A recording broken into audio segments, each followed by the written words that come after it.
In a quiet village nestled between hills, lived a clever cat named Toby.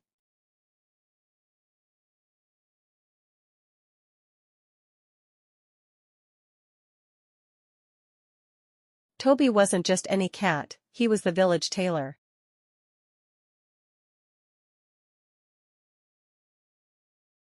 Every morning, Toby opened his tiny shop and stitched clothes for the animals, warm coats for goats, hats for hens, and vests for the ducks.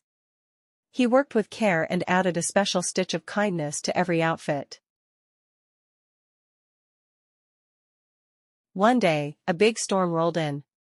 Many homes were damaged, and animals lost their clothes.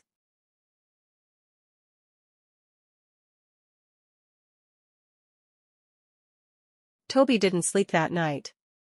He sewed and patched by candlelight. By morning, the village square was full of colorful, cozy clothes.